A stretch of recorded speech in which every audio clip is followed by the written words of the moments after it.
ఇప్పుడు కొత్తగా ఒక చట్టం తీసుకొచ్చారు. ఆ చట్టం మీ ల్యాండ్స్ అన్ని ఆయన పేరుతో రాసుకుంటాడంట కంప్యూటర్లో.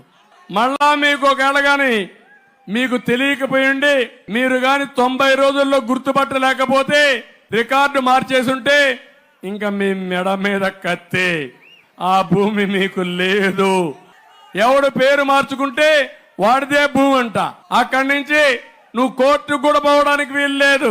ఒకే ట్రిబ్యునల్ జిల్లాలో ఉంటుందంట, ఆ జిల్లాకి వెళ్ళాలి. ఒక వ్యక్తి ప్రతి 3 నెలలకు ఒకసారి కంప్యూటర్ చూసుకోవాలి. 10-1 లేదు, అడంగల్ లేదు, పట్టాదారు పాస్బుక్లు లేవు. కానీ జగన్మోహన్ రెడ్డి మీ రాత రాస్తాడు. నీ పొలం నీదంటే నీదే, నాదంటే నాదే. ఒకప్పుడు నిజాం రాసేవాడు, ప్రతి ఒక్కరి పొలాన్ని దానం చేసేవాడు. ముందు నీకు ఇచ్చేవాడు, ఇంకొకరికి ఇచ్చేవాడు, మళ్ళా ఇంకొకరికి ఇచ్చేవాడు. ముగ్గురు